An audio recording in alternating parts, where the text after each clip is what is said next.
Hello साथियों, स्वागत है आप सभी का आपके अपने प्लेटफॉर्म क्लियर सिविल एग्जाम पर। दोस्तों, हम लोग संविधान के प्रमुख क्वेश्चन देख रहे थे जो पिछले कुछ सालों में पूछे गए हैं। इसमें हम लोग 63 क्वेश्चन से आगे देखेंगे।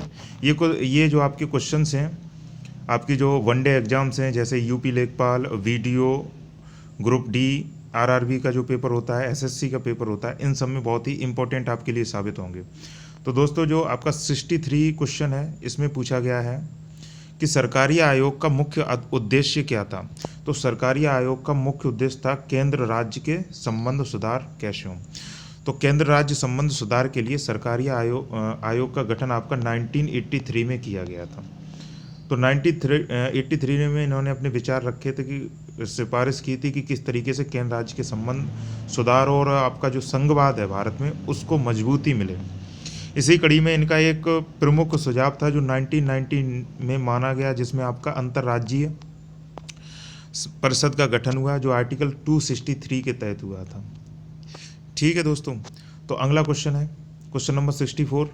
किसी याचिका के अंतर्गत न्यायालय, अवर न्यायालय या किसी अन्य प्राधिकारी के समक्ष लंबित किसी मामले को उच्चतर प्राधिकारी या न्यायालय में स्थानांतरित करने का आदेश देता है। तो ये जो क्वेश्चन पूछ रहा है यहाँ पर, ये पूछ रहा है जो आपके आर्टिकल 32 के तहत संविधान में जब आपके मौलिक अधिकारों का हनन होता है, तो इसके लिए हम लोग डायरेक्ट सुप्रीम कोर्ट में जा सकते हैं। और इसी तरीके से आर्टिकल 226 के तहत हम लोग हाई कोर्ट में डायरेक्ट अपना केस रजिस्टर कर सकते हैं अगर आपके मौलिक अधिकारों का हनन हो रहा है। तो जब मौलिक अधिकारों का हनन होगा तो हम लोगों को 5 रिट प्राप्त होती हैं, जिससे हम लोग अपने केस को आगे रख सकते हैं। तो इसमें आपका है सबसे पहले हैवियस कॉर्पस, फिर आपका प्रोहिबिशन, मैंडामस, सर्ट्यूररी और क्यू वारंटो। तो हैवियस कॉर्पस में क्या होता है कि आपका अगर जो मौलिक अधिकार हैं उसके हनन के लिए सुप्रीम कोर्ट डायरेक्ट आपकी सुनवाई करेगा। प्रोहिबिशन में क्या होता है, ये निषेध करता है, सुप्रीम कोर्ट निषेध करेगा अपने से निचले अदालत जैसे कि हाई कोर्ट और जो आपके ज़िला अदालत है उनको, कि इस पे केस पे जो भी सुनवाई हो रही है उसको वहीं पर रोक दो। मैंडामस में आदेश देता है अगर कोई काम धीमे हो रहा है किसी भी कोर्ट्स में तो उसको किस तरीके से जल्दी निपटाया जाए। सर्ट्यूररी में कहता है अगर मान लो उत्प्रेषण, इसका मतलब हिंदी में उत्प्रेषण कहते हैं। इसमें क्या होता है, जैसे कोई केस है, अगर उस पर सुनवाई हो रही है और सुनवाई में कुछ लेवल तक पहुंच चुकी है, लेकिन सुप्रीम कोर्ट को लग रहा है कि ये सुनवाई सही दिशा में नहीं जा रही है और वो केस उस न्यायालय में लंबित है, तो इसको वो अपने पास स्थानांतरित कर लेगा। जब वो अपने पास स्थानांतरित करेगा तो इसको हम लोग कहते हैं उत्प्रेषण रिट।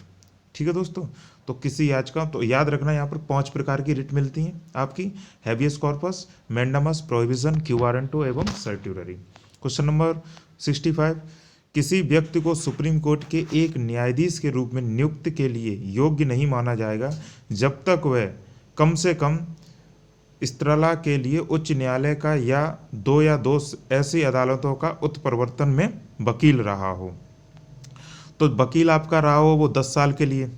सुप्रीम कोर्ट की जज बनने के लिए 2 प्रमुख आपके पास क्या नाम उसको कहते हैं, 2 प्रमुख आपके पास 2 प्रमुख योग्यताएं होनी चाहिए, जिसमें आपकी है अगर सुप्रीम कोर्ट का जज बनना है तो 5 साल के लिए आपने किसी हाई कोर्ट में जज रह चुके हों या फिर 10 साल के लिए वकालत कर चुके हों हाई कोर्ट लेवल पर। तथा इसके साथ साथ तीसरा आपका होता है राष्ट्रपति की नज़र में आप एक योग्य न्यायिक, योग्य विधि के जानकार हों। तो राष्ट्रपति के नज़र में आप योग्य विधि के जानकार हों, 5 साल आप जज रह चुके हैं और 10 साल आपने वकालत की हो। तो वकालत के लिए 10 साल, जज के लिए 5 साल। ठीक है। क्वेश्चन नंबर 66 है।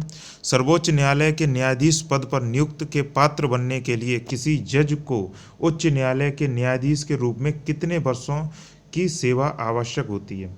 तो ये सेवा आपकी होती है 5 वर्ष के लिए, जो अभी आपको बताया था, 5 वर्ष, 10 वर्ष की वकालत और राष्ट्रपति की नज़र में अच्छे विधिवक्ता हो। क्वेश्चन नंबर 66 है। राजमन्नार समिति का सुझाव था कि वित्त आयोग स्थायी रूप से स्थापित हो, राज्यों को वित्तीय स्वायत्तता मिल सके। तो ये इनके दोनों सुझाव थे, ए और बी। इनकी कमेटी का गठन 1970 में हुआ था। तो इन्होंने, राजा मन्नार भी आपकी केंद्र और राज्य संबंध से ही संबंधित आपकी समिति है। इसकी रिपोर्ट आई थी, इन्होंने कहा था कि वित्त आयोग स्थायी रूप हो उसका, और वित्त आयोग में राज्यों को स्वायत्ता मिले, उनको अपना कितना राजस्व मिलना चाहिए इसके बारे में उनको पता होना चाहिए। क्वेश्चन नंबर 68 है, भारत में केंद्र राज्य संबंध निर्भर करते हैं। तो केंद्र राज्य संबंध किस पर निर्भर करते हैं? संवैधानिक प्रावधानों पर, परंपराओं तथा व्यवहारों पर, न्यायिक व्याख्याओं पर, बातचीत के लिए यंत्र विन्यास पर। तो इसमें आपके संविधान के प्रावधान भी दिए हैं, जैसे आपका आर्टिकल 245 से लेकर के आर्टिकल 263। इसमें आपका हो जाएगा केंद्र के प्रशासनिक तथा विधिक संबंध 263 तक। फिर आपका आर्टिकल 264 से लेकर आर्टिकल 293 तक वित्तीय संबंध, यानी कि संविधान के प्रावधानों से भी आपका है। दूसरा आपका जो परंपराएं चली आ रही, जैसे आपका कुछ परंपराएं होती है जिसमें राज्य और केंद्र, जो राज्य के अधीन सब्जेक्ट होंगे वो राज्य उस पर काम करेगा, और जो उस पर संघ के जितने भी सब्जेक्ट हैं उस पर संघ काम करेगा। न्यायिक व्याख्याएं, जैसे कि अगर मान लो सुप्रीम कोर्ट ने अगर कोई जजमेंट दिया है, वो जजमेंट आर्टिकल 129 के तहत एक नज़ीर बन जाता है। तो अगर उसने कुछ इस तरीके के प्रावधान रखे केंद्र राज्य संबंध में, तो वो आगे चल करके उस न्यायिक व्याख्याओं के तहत उनके संबंध एक स्थापित कर देंगे। ठीक है। फिर आर्टिकल वो चौथा है कि बातचीत के लिए यंत्र विन्यास पर। तो बातचीत के लिए आपको इस तरीके के आयोग गठित होते हैं जो राज्य संबंध में और राज्यों के संबंध के लिए बीच बीच में इस तरीके की बातचीत करते रहते। तो चारों संबंध से आपके केंद्र राज्य संबंध निर्भर करते हैं। क्वेश्चन नंबर 69, संघ एवं राज्यों के मध्य विधायी शक्तियों के बंटवारों संबंधी संशोधन विधेयक पारित होता है। तो इस तरीके का संशोधन जब विधेयक पारित होगा तो वो आपका 2/3 तथा आधे राज्य, यानी कि आपके 28 राज्य हैं, उनमें से आधे राज्यों में बहुमत भी प्राप्त होना चाहिए, उसके बाद ही सदन में ये कानून बन सकता है। तो इसमें क्या होगा? सदन की कुल सदस्य संख्या के बहुमत तथा सदन में उपस्थित एवं मतदान करने वाले सदस्यों के 2/3 बहुमत के साथ साथ आधे राज्यों द्वारा संपुष्टि के उपरांत ही कोई कानून बन सकता है केंद्र एवं राज्यों के मध्य। अगला क्वेश्चन नंबर 70, निम्नलिखित में से कौन से कारक राज्यों पर केंद्र के बढ़ते हुए नियंत्रण के लिए उत्तरदायी है? तो कौन से ऐसे कारक हैं जो राज्यों पर केंद्र के नियंत्रण बढ़ रहे हैं? इसमें कौन सा है? राज्यों में शक्तिशाली नेतृत्व का अभाव, दृढ़ दलीय अनुशासन, केंद्र पर राज्यों की वित्तीय निर्भरता, क्षेत्रीय दलों का उदय। तो ये चारों ऑप्शन ऐसे हैं जो आपके केंद्र का राज्यों पर नियंत्रण बढ़ रहा है। तो इसमें राज्यों की शक्तियों के नेतृत्व में अभाव है, दृढ़ दलीय अनुशासन, केंद्र पर राज्यों की वित्तीय निर्भरता, क्षेत्रीय दलों का उदय।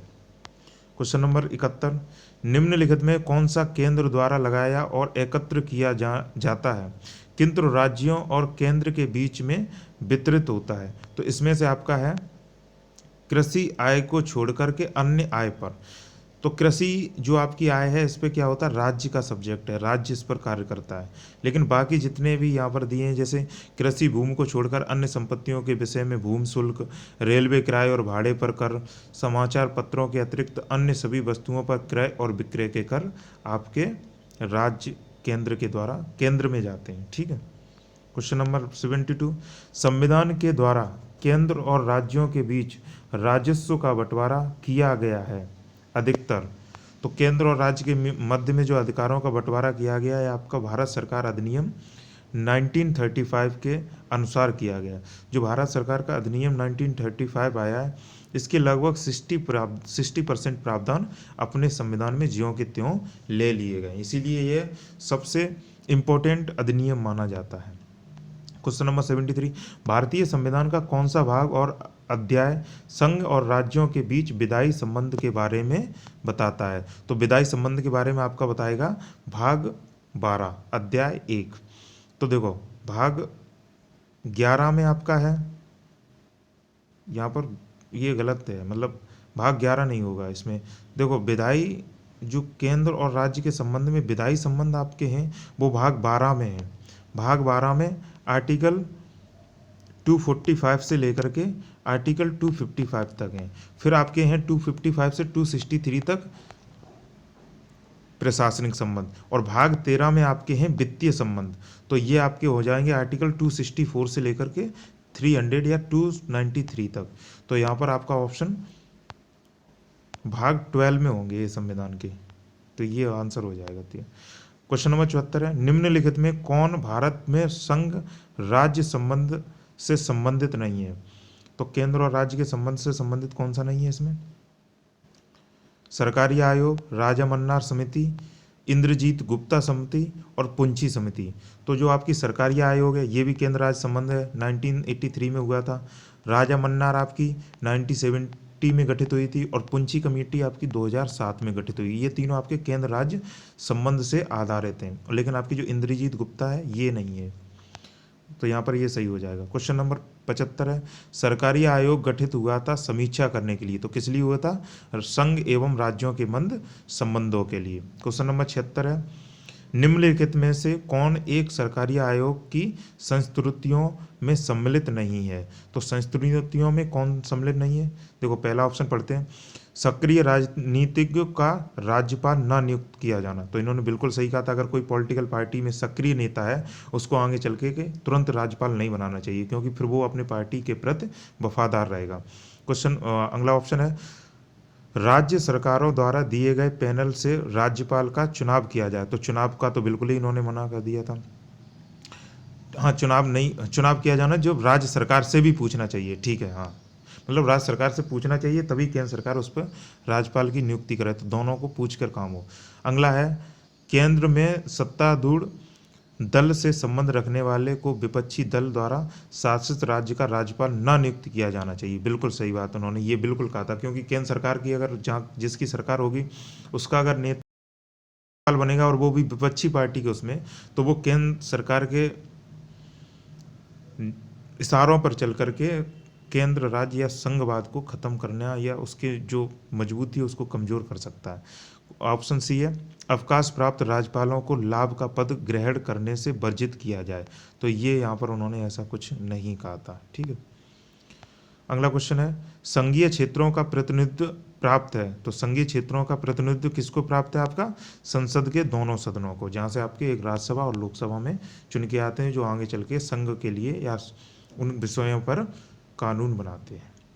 क्वेश्चन नंबर 78, संघीय व्यवस्था में किस संस्था को संविधान का संतुलन चक्रज माना जाता है? तो इसमें किसको माना जाएगा? न्यायपालिका को। क्वेश्चन नंबर 79, निम्नलिखित में कौन एक अध्यक्षात्मक शासन प्रणाली की आधारभूत तत्व है? तो अध्यक्षात्मक का मतलब हो गया जहाँ पर राष्ट्रपति शासन व्यवस्था चलती हो, और अपने यहाँ पर कौन सी चलती है? पार्लियामेंट्री, संसदीय। तो वहाँ पर क्या होगी? जहाँ पर अगर राष्ट्रपति शासन प्रणाली चलेगी वहाँ पर एकल कार्यपालिका होती है। अगला क्वेश्चन है, इनको भी यहाँ पर रख सकते हैं। अगला क्वेश्चन यहाँ से देखेंगे जो आपके पिछले कुछ सालों में पूछेंगे, जैसे आपका लोकसभा में गुजरात राज्य की कितनी सीटें आवंटित हैं? तो लोकसभा में गुजरात की कुल कितनी सीटें आवंटित हैं? 26। अगर वो पूछे कि सबसे ज़्यादा किसकी लोकसभा की सीटें, तो आपकी उत्तर प्रदेश की 80। ओके दोस्तों, अगला क्वेश्चन है, भारतीय संसद में मंत्रिमंडल के विरुद्ध अविश्वास प्रस्ताव पेश करने के लिए न्यूनतम सांसदों के समर्थन की आवश्यकता होती है। तो न्यूनतम सांसदों के समर्थन की जो आवश्यकता होगी आपको, वो होगी आपकी 100, अगर अविश्वास पत्र लेकर के आना है शुरुआत में। तो लोकसभा में 100 की और राज्यसभा में 50 की। क्वेश्चन नंबर 80 है, को उत्तर प्रदेश के हिमालय पहाड़ी क्षेत्र में उत्तराखंड नामक एक नया राज्य अस्तित्व में आया था। तो कब आया था आपका ये आपका आया था 9 नवंबर 2000 को। 9 नवंबर 2000 को उत्तर प्रदेश से उत्तराखंड अलग हो गया था। भाषा के आधार पर राज्यों का पुनर्गठन किस वर्ष में किया गया था? तो ये आपका किया गया था 1956 में, और सबसे पहले भाषा के आधार पर जो राज्य स्थापित हुआ था वो था आपका आंध्र प्रदेश। ओके दोस्तों, अगला क्वेश्चन है, त्रिपुरा को कब भारत के पूर्ण राज्य का दर्जा दिया गया था? तो त्रिपुरा को मिला था पूर्ण राज्य का दर्जा 1972 में। भारतीय और अमेरिकी संघवाद में जिस एक बिंदु पर समानता पाई जाती है वह है, तो इसमें से कौन सा है? अवशिष्ट शक्तियों का केंद्र के पास होना, तो यहाँ पर अवशिष्ट शक्तियों का केंद्र के पास होना तो ये इंडिया में होता है, लेकिन अमेरिका में ये राज्य के पास होगा। अवशिष्ट शक्तियों का राज्य के पास होना तो ये आपका अमेरिका में होगा, लेकिन यहाँ पे दोनों गलत हो जाएंगे। कुछ मामलों में समवर्तीय क्षेत्र का प्रावधान होना तो इंडिया में है, लेकिन ये ऐसा प्रावधान अमेरिका में नहीं है। केंद्र और राज्यों के बीच विवाद में सर्वोच्च न्यायालय विवाद निपटाता है, तो ये बिल्कुल सही है। यहाँ पर सर्वोच्च न्यायालय जैसा इंडिया में उसी तरीके से अमेरिका में अपना न्यायिक प्रणाली प्रस्तुत करता है। तो ठीक है, तो इसमें क्वेश्चन नंबर डी सही हो जाएगा। अगला है 92। भारत भारत में निम्न में से कौन सी रिपोर्ट या प्रस्ताव केंद्र राज्य संबंध के बीच है? तो केंद्र संबंध के बीच कौन सी है आपकी? राजमन्नार कमेटी रिपोर्ट है, ये भी सही है। सरकारिया भी है, आनंदपुर भी है, स्टेट ऑर्गेनाइजेशन कमीशन रिपोर्ट ये नहीं है आपकी। 1 2 3 सही है। तो स्टेट रीऑर्गेनाइजेशन कमीशन, ये आपकी स्टेट रीऑर्गेनाइजेशन करना, स्टेट को किस तरीके से डिवाइड करना, ये अलग हो जाएगा। Question number 93। निम्नलिखित में से किन समितियां आयोग ने केंद्र राज्य संबंध के विषय में संस्तुति प्रस्तुत की है? तो आपकी ये राजमन्नार और सरकारिया आयोग थी। अगला क्वेश्चन देखते हैं हम लोग, जो लास्ट ईयर्स में पूछे गए। जैसे आपका है ये सरकारी आयोग प्रवोसी से रिलेटेड है, केंद्र राज्य संबंध से, तो ये उसी जो हम लोग, हाँ ये शून्यकाल वाला देख लेते हैं। तो शून्यकाल का अर्थ क्या होता है? तो शून्यकाल का अर्थ होता है जब कोई अति महत्वपूर्ण विषय चर्चा के लिए उठाया जाए। देखो, भारत में जो संसद है उसकी कार्य प्रणाली कार्य किस तरीके से करता है। अब मान लो अगर भारत का जो संसद है वो सुबह अगर चलना स्टार्ट करेगा, अगर उसकी जो कार्य प्रणाली शुरू होगी, तो सबसे पहले आपका होता है उसमें प्रश्नकाल। तो प्रश्नकाल का एक टाइम निर्धारित होता है, जैसे वो 11 बजे से 12 बजे के बीच रहेगा। तो 11 से 12 के बीच जो टाइम होगा, बाद का टाइम 12 बजे से जो टाइम शुरू होता है उसको हम लोग शून्यकाल कहते हैं, जिस पर अति महत्वपूर्ण विषयों पर चर्चा होती है, जो तुरंत के तुरंत किसी भी संसद सदस्य द्वारा उठाए जाते हैं, उसका मंत्री वहीं जवाब देता है। ओके दोस्तों, ये भारत के द्वारा शुरू की गई एक परंपरा है। Question number 110। लोकसभा में सदस्यों द्वारा निजी विधेयक पेश करने की सूचना अवधि क्या है? तो लोकसभा में सदस्यों के द्वारा अगर किसी भी विधेयक को पास करना होगा तो 1 माह की पहले हम लोगों संसद को सदस्य को बताना पड़ेगा, अगर कोई बिल पेश कर रहा है वो संसद में, तो 1 माह। Question number 111। वर्तमान में लोकसभा निर्वाचन क्षेत्र हैं, इस संख्या में 1971 से कोई परिवर्तन नहीं हुआ है। तो वर्तमान में आपके निर्वाचित जो सदस्य हैं वो 543 हैं। अगर टोटल संख्या देखी जाए तो 545 है, जिसमें 2 एंग्लो इंडियन है, लेकिन आपके एंग्लो इंडियन वाला जो मसला था वो भी ख़त्म कर दिया। अब केवल 543 ही सदस्य चुने जाएंगे। अगला क्वेश्चन 112। संविधान द्वारा विचार की गई लोकसभा की अधिकतम ताकत क्या है? तो अधिकतम ताकत अभी आपकी प्रेजेंट में देखा जाए तो 552 है, लेकिन ये आगे चल के 2024 के बाद ये आपकी रह जाएगी 550। जो एंग्लो इंडियन के प्रावधान थे, जिसमें 2 लोगों को राष्ट्रपति द्वारा नॉमिनेट किया जाता था, उनकी वो आपका संविधान का संशोधन हुआ, उसके द्वारा उसको हटा दिया, जो आर्टिकल 331 के तहत था। Question number 113। लोकसभा में कितनी सीटें अनुसूचित जात और अनुसूचित जनजात के प्रतिनिधियों के लिए निर्धारित हैं? तो अनुसूचित जात और जनजातियों के लिए कुल 131 सीटें निर्धारित की गई हैं, जिसमें आपकी जो अनुसूचित जात के लिए हैं वो आपकी 85 हैं, तथा अनुसूचित जनजात के लिए आपकी 46 हैं। ओके दोस्तों, क्वेश्चन नंबर है 114। लोकसभा के सदस्यों का कार्यकाल कितने वर्षों का होता है? तो लोकसभा के सदस्यों का कार्यकाल आपका 5 वर्ष का होता है, तथा राज्यसभा का जो उन सदस्यों का कार्यकाल वो 6 वर्ष का होता है।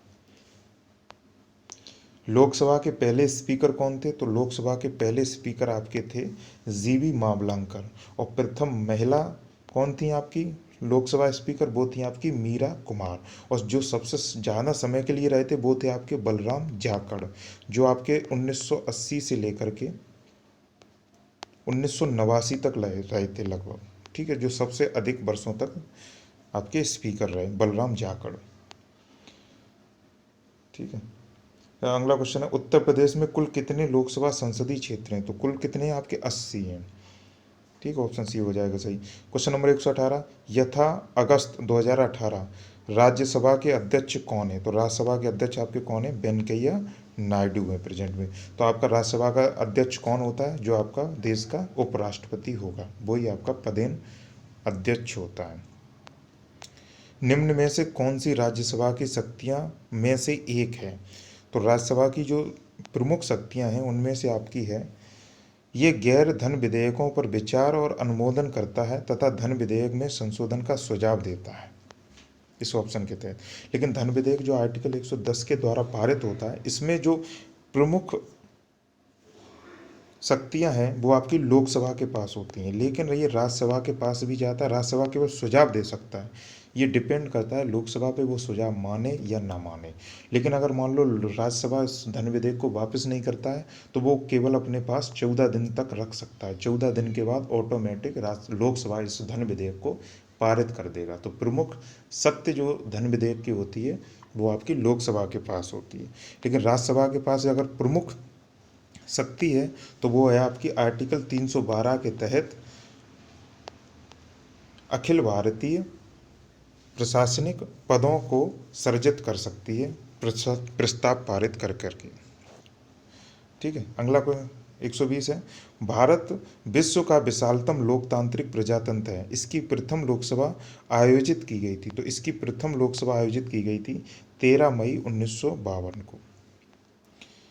अगला क्वेश्चन है, लोकसभा की सदस्यता के लिए उम्मीदवारों की न्यूनतम आयु क्या निर्धारित की गई है?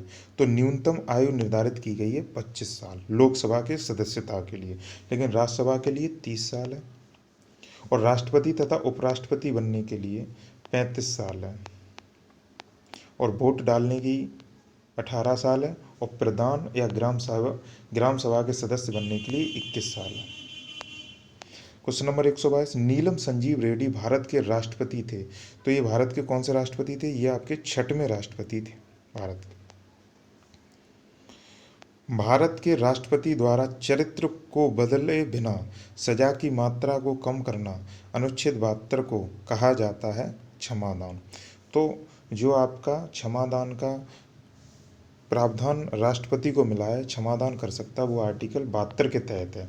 इसी तरीके से राज्यपाल के पास आर्टिकल 161 के तहत है कि वो क्षमादान माफ़ कर सकता है। लेकिन दोनों में अंतर क्या है? ये सजा या मौत को भी माफ़ कर सकता है, लेकिन राज्यपाल नहीं कर पाए। क्वेश्चन नंबर 134 है, श्री रामनाथ कोविंद भारत के कौन से राष्ट्रपति हैं? तो ये 14वें राष्ट्रपति हैं जो प्रेजेंट में हैं। ओके दोस्तों, अगला क्वेश्चन है, रामनाथ कोविंद को वर्ष 2017 में भारत के 14वें राष्ट्रपति के रूप में चुना गया है।